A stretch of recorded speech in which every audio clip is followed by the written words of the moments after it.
Newburgh, Indiana. 24 de abril de 2017, às 6h40 da manhã de segunda-feira.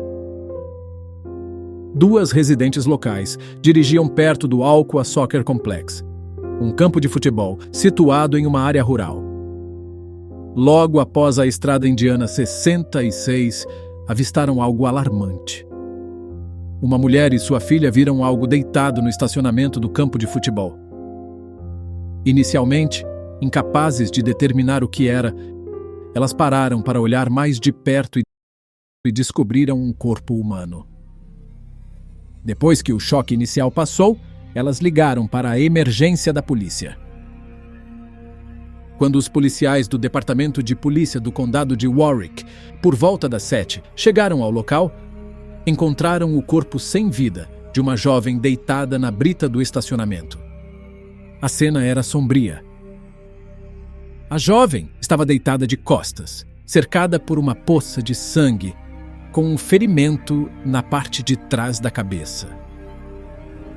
Além do ferimento fatal, não havia outras marcas visíveis em seu corpo. A única outra pista era uma toalha azul ensanguentada que estava próxima. Mas não havia sinais da arma, ou de cápsulas de balas.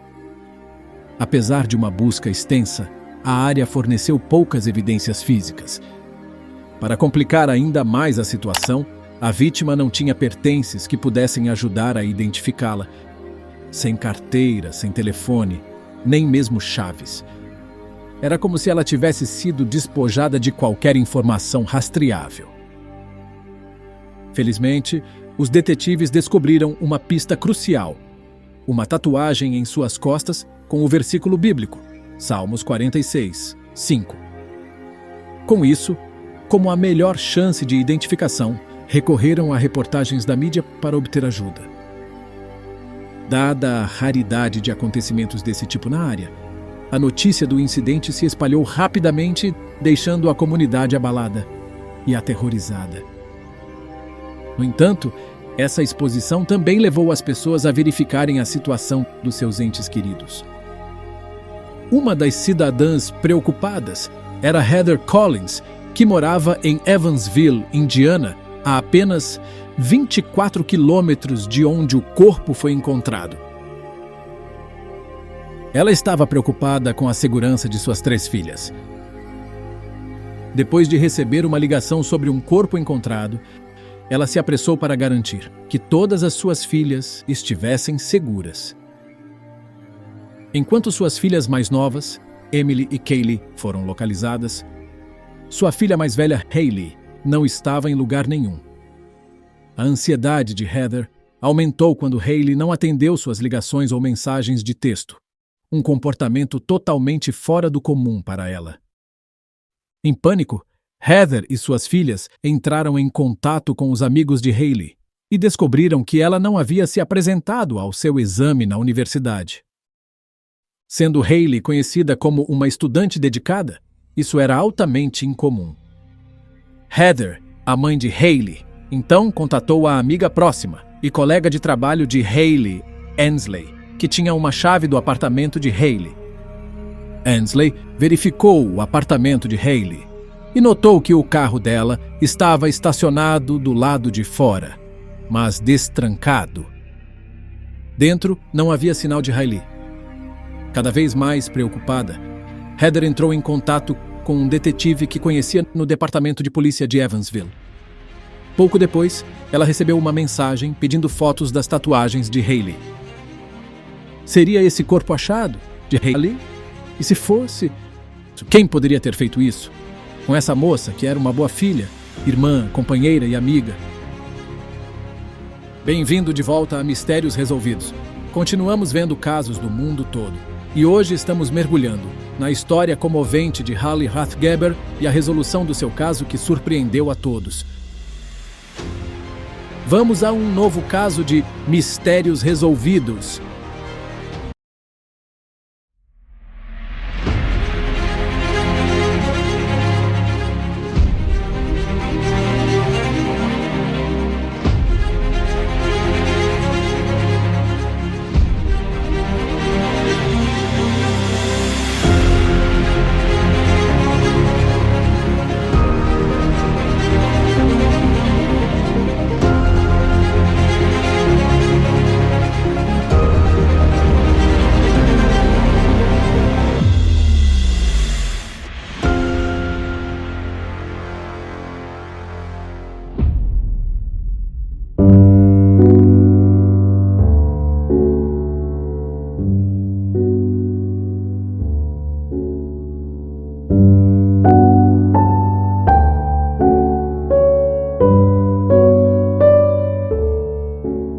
Quando Heather soube que acharam o corpo sem vida de uma moça perto de Evansville, a cidade onde sua filha estudava e morava, tentou entrar em contato com ela para saber se estava bem. Porém, não conseguiu se contatar com ela. Sentiu o chão sumir. O coração bateu forte, mas pesado, dividido entre a vontade de acreditar que não era ela e o medo esmagador da confirmação.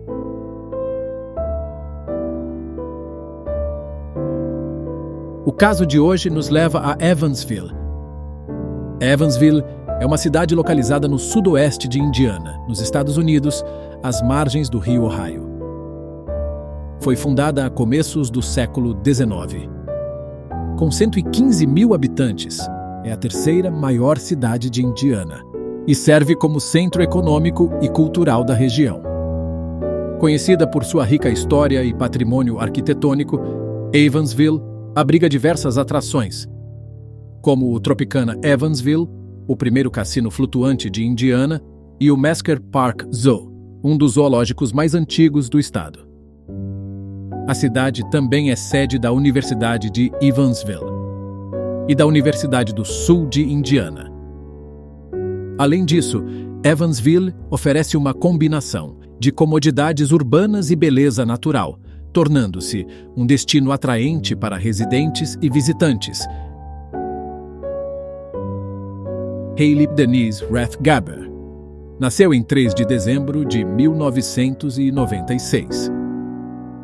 E pelos 20 anos seguintes, levou uma vida notável, sendo madura para sua idade. Hailey tinha uma inclinação natural para cuidar dos outros, muitas vezes agindo como a mãe de todos, devido à sua natureza carinhosa. Ela se destacava não apenas por ser muito mais alta que suas amigas, mas também por seu espírito protetor. Quando Hailey escolheu uma carreira voltada para ajudar os outros, ela se matriculou em enfermagem na Universidade do Sul de Indiana. Hailey era conhecida por ser autossuficiente. Durante o ensino médio, ela trabalhou no Donut Bank em Newburgh. E durante a faculdade, para se sustentar financeiramente, conseguiu um emprego no Texas Roadhouse, um restaurante local em Evansville. No entanto, seu local de trabalho era mais do que apenas uma fonte de renda. Foi onde ela construiu um grande círculo de amigos, muitos dos quais conhecia desde o ensino médio. Esse grupo unido, conhecido como The Roadies, passava tempo junto com frequência, celebrando feriados e criando memórias queridas. Tudo o que fazíamos, nós fazíamos juntos. Turnos de trabalho, noites de jogos, festas de Natal, não importava o que fosse. Simplesmente fazíamos juntos. Os piores temores de Heather foram confirmados quando os detetives identificaram, como o de Hailey, o corpo encontrado perto do Alcoa Soccer Complex. A notícia deixou a família de Hailey em choque e incredulidade. Parecia inimaginável que algo tão horrível pudesse acontecer com sua filha. A mãe de Hailey, devastada, expressou sua imensa dor e culpa por não estar lá para protegê-la. Apesar de sua dor, a aprovação da família estava longe de ter terminado. A polícia lutava com a falta de pistas, mesmo depois que os resultados da autópsia foram revelados. A autópsia, realizada naquela noite pela legista do condado de Warwick, Sarah Seaton, confirmou que Hailey havia sido atingida por um tiro na cabeça. O relatório também indicou que ela havia permanecido viva por algum tempo na neve, deixada para sofrer em agonia. Não havia outros ferimentos em seu corpo. E a autópsia também não mostrou sinais de agressão, o que tornou o motivo por trás do caso ainda mais misterioso. Com evidências forenses limitadas, a investigação enfrentou muitos desafios.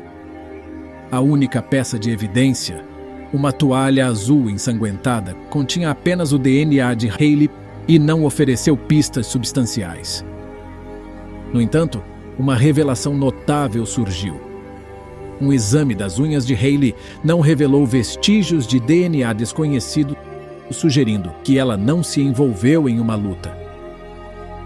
Isso levou os detetives a acreditarem que ela ou não teve a chance de lutar ou estava na companhia de alguém em quem confiava. O investigador principal, Paul Cruz, sabia que para descobrir mais sobre essa possível pista, ele precisaria se aprofundar mais na vida de Hayley e nas pessoas ao seu redor. Mas será que foi alguém do círculo de confiança de Hayley que teria feito isso com ela? Para a família de Hayley, havia uma pessoa em particular que levantava preocupações. A mãe de Hayley revelou aos detetives que Hayley havia se envolvido recentemente em uma situação tensa com um de seus amigos, uma revelação que os chocara. Hayley era madrinha de Jackson Wheeler, um bebê de 10 meses, filho de Jordan Hughes, uma antiga colega de escola de Hayley e uma das integrantes do grupo The Roadies. Isso era algo que Hayley valorizava profundamente. Ela estava empolgada por ter um bebê com quem brincar, sem precisar ter um próprio. Com o pai do bebê fora de cena e Jordan trabalhando duro para sustentar sua família, seu filho pequeno, Jackson, estava sob os cuidados do namorado de Jordan, Thaddeus Rice. Rice, que assumiu o papel de pai com naturalidade, também era amigo de Hayley e de seus outros conhecidos. No entanto, poucos dias antes do caso de Hayley, um acidente trágico ocorreu. Em 10 de abril de 2017, enquanto Rice caminhava e segurava o bebê em um assento de carro, ele acidentalmente tropeçou em uma bolsa de fraldas, fazendo com que o pequeno Jackson caísse do assento e rolasse escada abaixo no apartamento dele.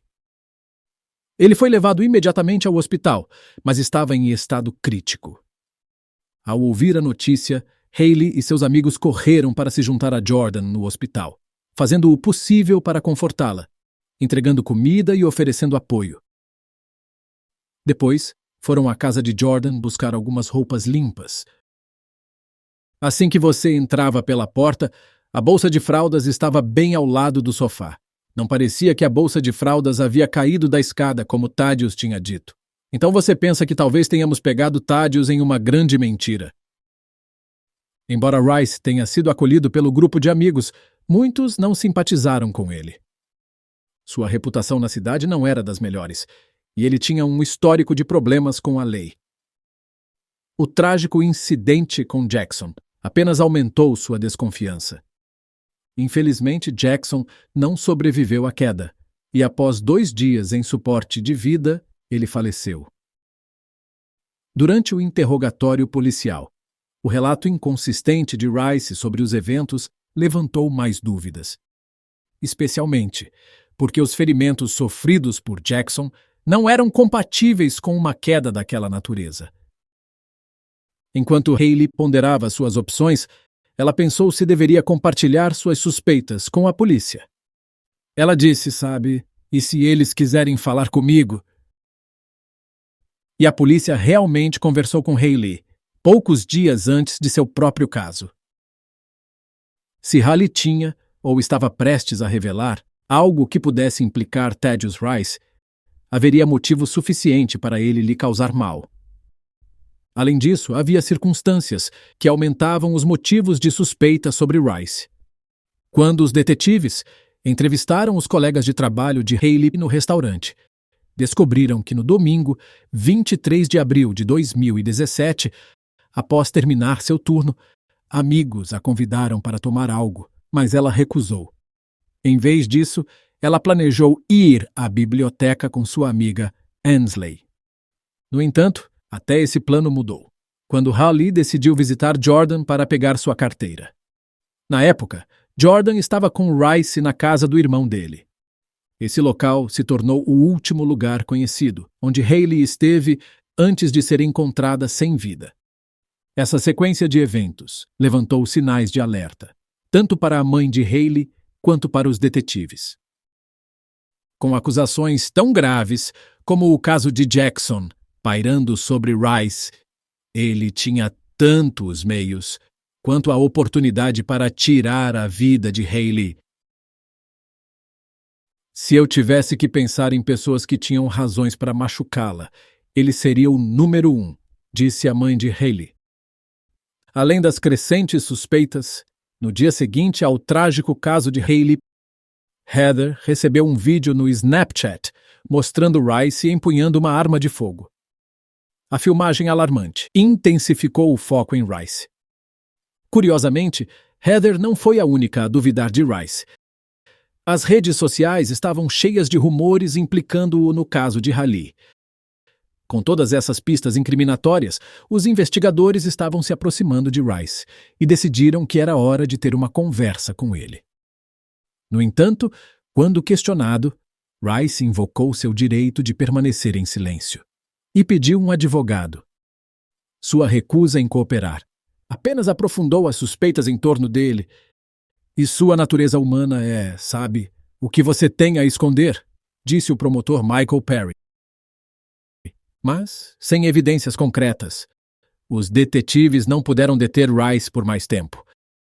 Além disso, Jordan informou à polícia que Hailey a visitou para recuperar sua carteira, por volta das 22 horas daquela noite.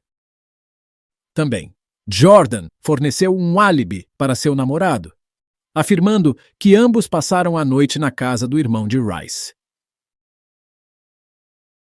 Apesar desses avanços, os investigadores não estavam mais perto de fazer uma prisão, deixando a família de Hailey a lidar com a dolorosa tarefa de preparar seu funeral. Heather, a mãe de Hailey, não conseguia se livrar de sua ansiedade e temia que o assassino de Hailey pudesse até aparecer na vigília à luz de velas, que estavam planejando em sua homenagem. Eu não sei como posso ficar ali e me perguntar quem está me abraçando e quem está passando por essa fila. Será que eles a machucaram? Disse ela.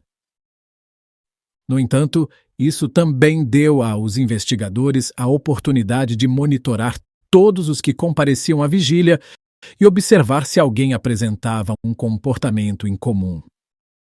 Às vezes, vamos a um funeral ou a uma vigília para assistir e ver se alguém aparece, ver como está agindo, disse o detetive Paul Cruz.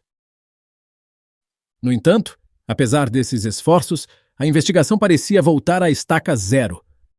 Por volta dessa época, a polícia recebeu uma ligação de um dos amigos mais próximos de Hailey e também parte do grupo The Roadies, Isaiah Hagen.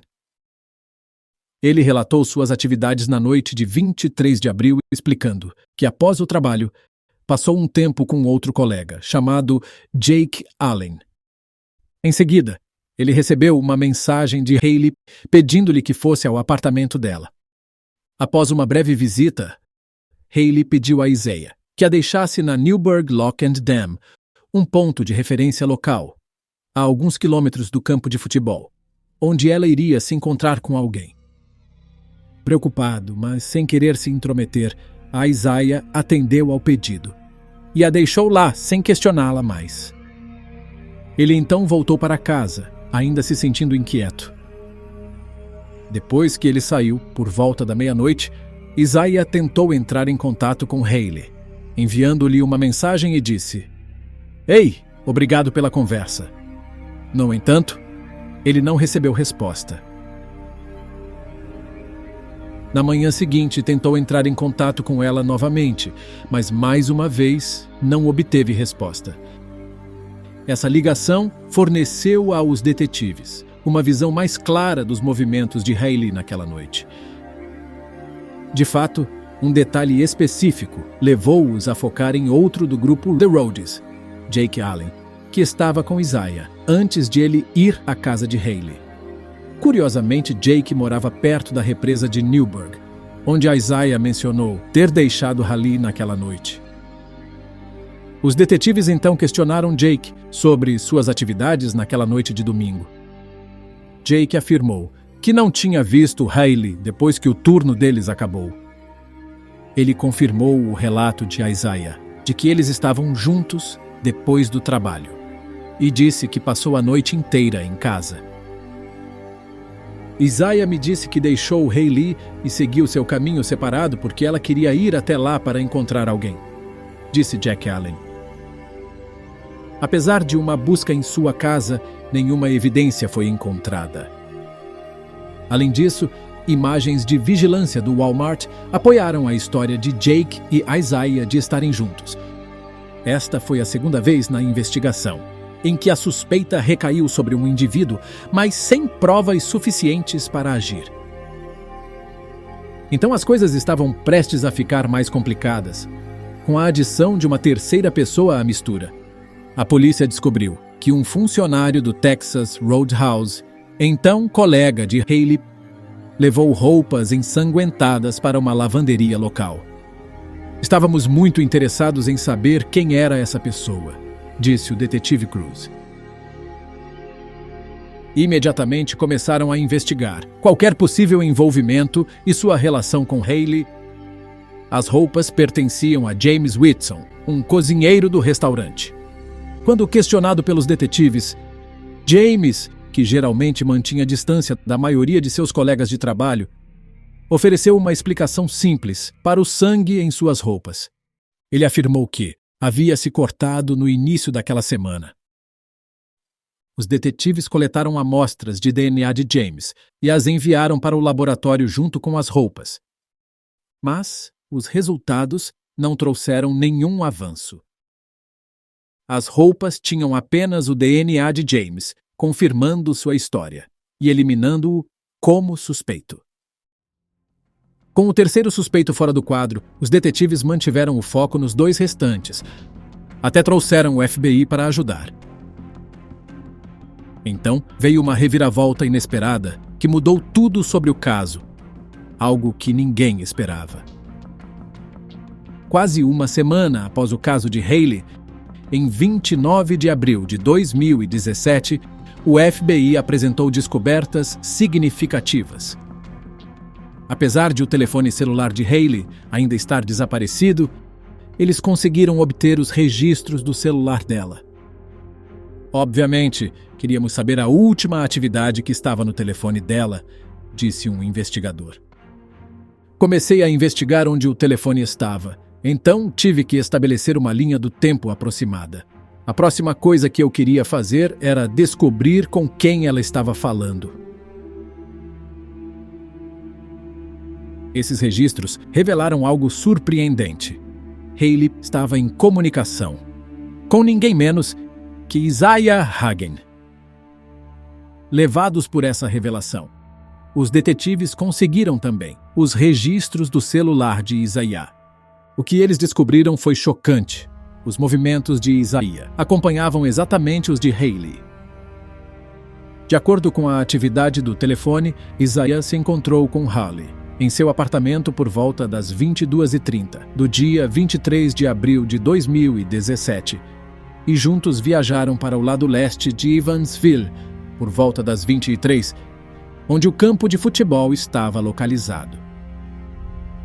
Isso contradizia diretamente a declaração anterior de Isaiah à polícia, onde ele alegou ter deixado Haley em outro local, a 4 quilômetros dali. O telefone de Haley foi desligado no complexo de futebol às 23h25, aproximadamente na hora em que o telefone de Isaiah deixou a área. O sinal do telefone de Haley reapareceu perto do lado sudoeste de Evansville por volta das 3 da madrugada, mas após 20 minutos foi desligado para sempre. Como as histórias eram conflitantes, os detetives recorreram às imagens de vigilância do apartamento de Haley. As filmagens mostraram Haley entrando em um carro com Isaiah. Mas quando Isaiah voltou de manhã cedo para inspecionar o carro de Haley, ele estava sozinho. No entanto, os detetives tinham para ajudar em sua investigação mais do que apenas registros de localização e imagens de vigilância. Normalmente não recebemos mensagens de texto como foram digitadas, explicou um investigador. Nós apenas recebemos uma anotação nos registros de que o texto foi enviado. Mas neste caso, conseguiu-se obter o conteúdo real, e os textos de Isaiah eram incriminadores, para dizer o mínimo. Acontece que Isaiah tinha um histórico de emitir cheques sem fundos, pelos quais seu pai teve que resgatá-los. Na noite em que Hayley perdeu a vida, ele havia se comunicado com seu pai, pelo dinheiro que devia a ele. Enquanto Isaiah estava no campo de futebol, ele recebeu mensagens de seu pai, perguntando se ele já havia conseguido o dinheiro. Ele respondeu que estava esperando Hayley sair do trabalho. Infelizmente, o pai de Isaiah desconhecia totalmente o plano de seu filho para conseguir o dinheiro. Os detetives descobriram que Isaiah estava usando vários meios para ganhar dinheiro. Estava roubando itens de seus colegas de quarto e vendendo-os em lojas de penhores da área. Eventualmente, seus colegas de quarto se cansaram e o expulsaram.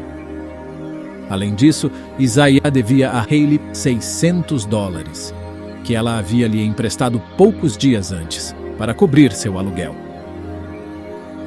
Além disso, ele também conseguiu forjar 2 cheques de seu talão de cheques, para ele mesmo, cada um no valor de $300.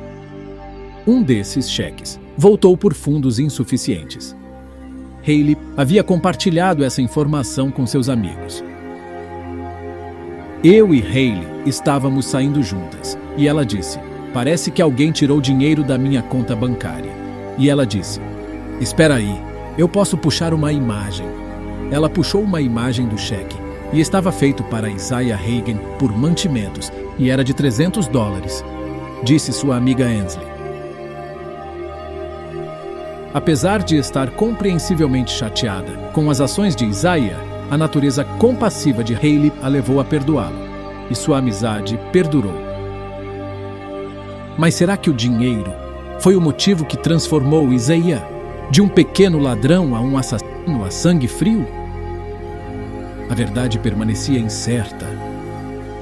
Ironicamente, o indivíduo que inicialmente apareceu como um amigo preocupado, agora havia se tornado o principal suspeito. Para obter mais evidências, os detetives obtiveram um mandado de busca para a residência onde Isaiah, que estava morando com seus pais. Os pais de Isaiah, Wendell e Donna Hagen, ficaram sem palavras quando os detetives informaram que seu filho era suspeito de tirar a vida de Hayley. Segundo eles, Isaiah sempre foi um garoto bem comportado.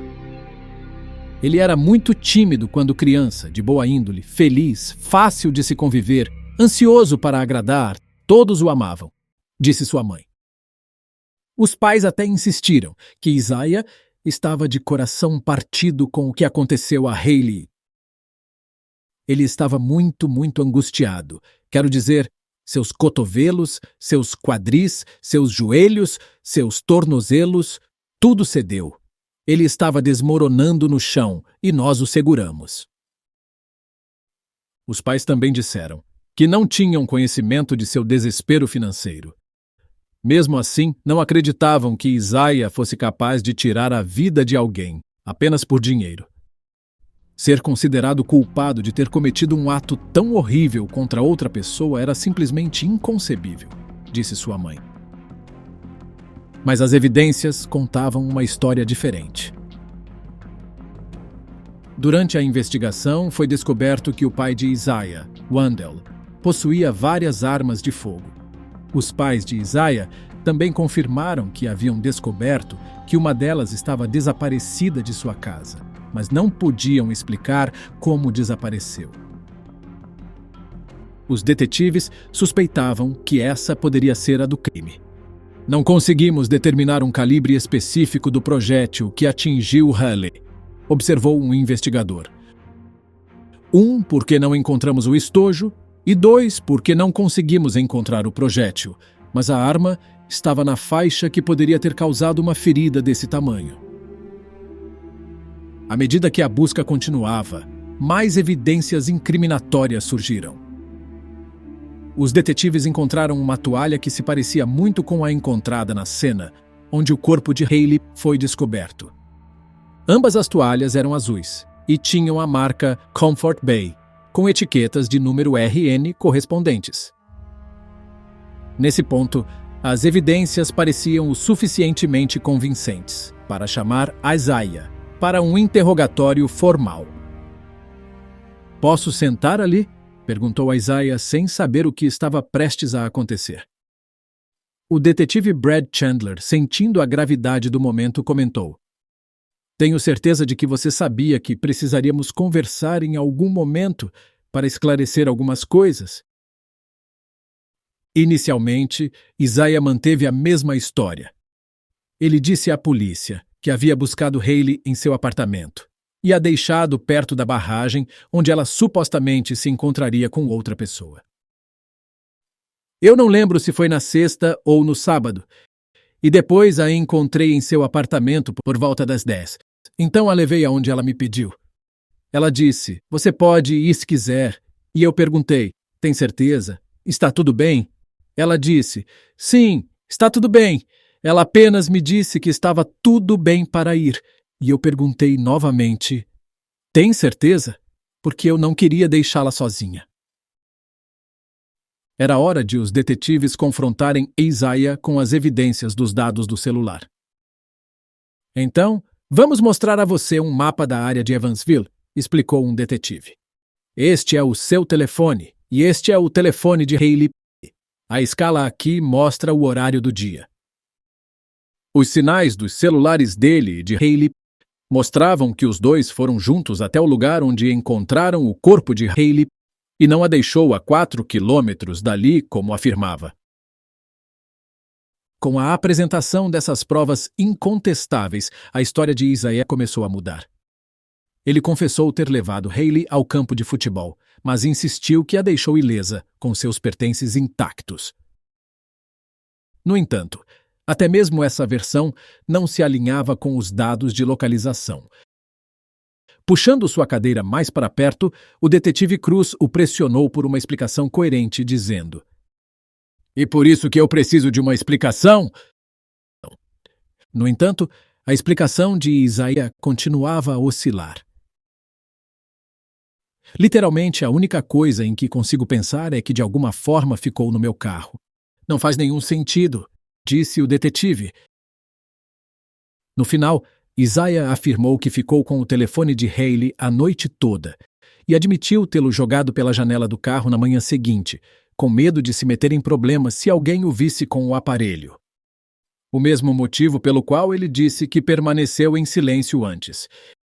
Eu quero pedir desculpas e dizer que a razão pela qual omiti isso é porque estava com medo, explicou ele. Quando questionado sobre por que estava no carro de Hailey na madrugada de 24 de abril, Isaiah explicou que Hailey havia lhe dado dinheiro e pedido que ele vendesse alguns ingressos para um show que ela tinha. Ela também lhe entregou suas chaves, que incluíam as do carro e do apartamento, para que ele pudesse pegar os ingressos. Seguindo suas instruções, Isaiah foi ao apartamento de Hailey, procurou os ingressos no carro dela e depois entrou no apartamento, onde os encontrou. Ele até disse aos detetives uma área específica, onde jogou o telefone pela janela. Mas, apesar de enviar pessoas para procurar naquela área, nunca conseguiram localizar o telefone.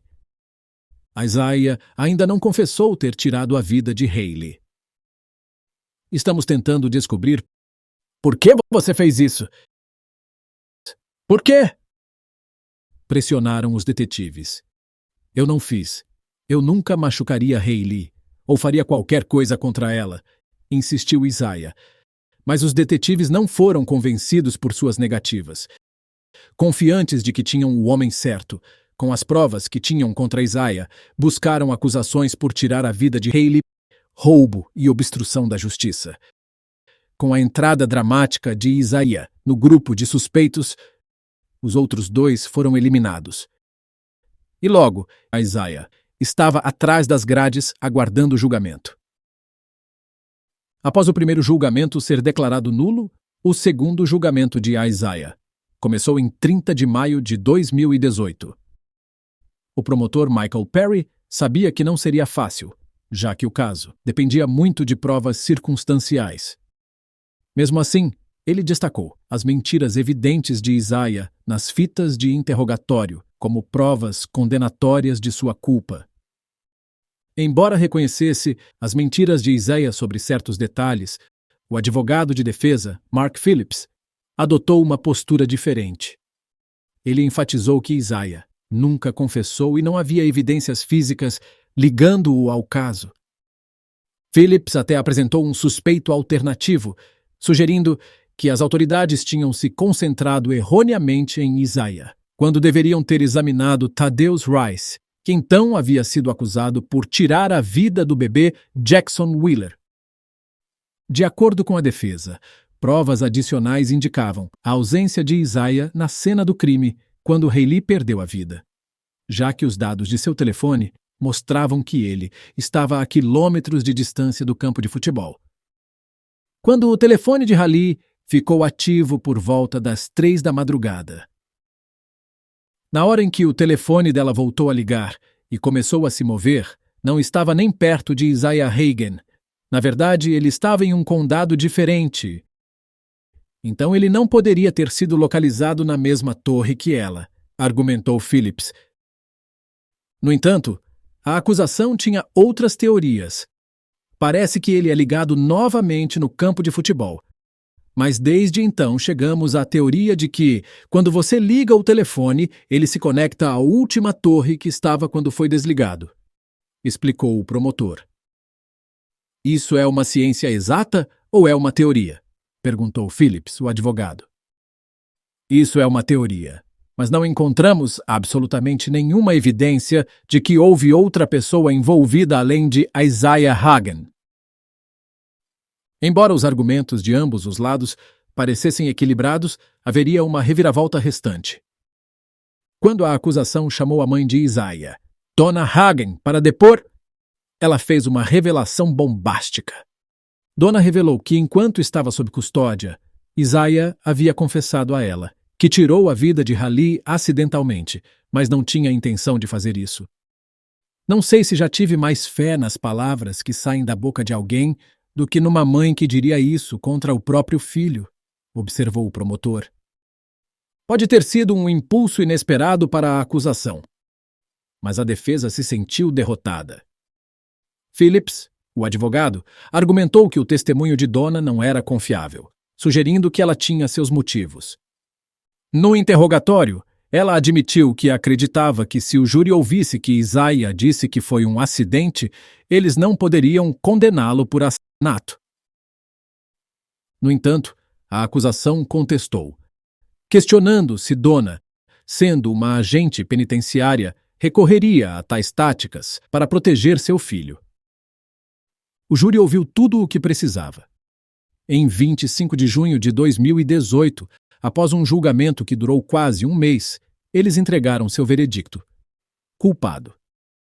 Em 2 de agosto de 2018, Isaiah Hagen, de 23 anos, foi condenado a 60 anos de prisão. Embora, de certa forma, a justiça foi feita, um vazio permaneceu no coração de aqueles que amavam Hailey. Não há mais realmente um grupo, lamentou um amigo próximo. Muitas pessoas foram embora. Não fazemos mais jantares de Natal ou de Ação de Graças. Não fazemos festas de aniversário. Não nos reunimos mais nas casas uns dos outros. Todo mundo simplesmente se desfez quando Hailey faleceu. Nós apenas paramos. Não acho que nenhum tempo vai mudar o que aconteceu. Não vai trazê-la de volta. Infelizmente, provavelmente nunca se encontrará uma resposta para a pergunta de por que Isaiah escolheu tirar dele sua amada. Como uma homenagem à memória de Hailey, sua família estabeleceu um programa de bolsas de estudo para estudantes de enfermagem na Universidade do Sul de Indiana. Ao concluirmos esta história trágica, as opiniões ainda divergem sobre as ações de Isaiah. Alguns o veem como um culpado implacável, capaz de tirar uma vida, sem um motivo substancial, enquanto outros acham difícil compreender que alguém recorreria a isso por uma quantia pequena de dinheiro. Então, o que você acredita? Deixe-nos saber seus pensamentos na seção de comentários. Gostaríamos de ouvir sua opinião. Se gostar de nosso trabalho, por favor curta, compartilhe e inscreva-se para mais histórias verdadeiras cativantes como esta. E até o próximo Mistério Resolvido.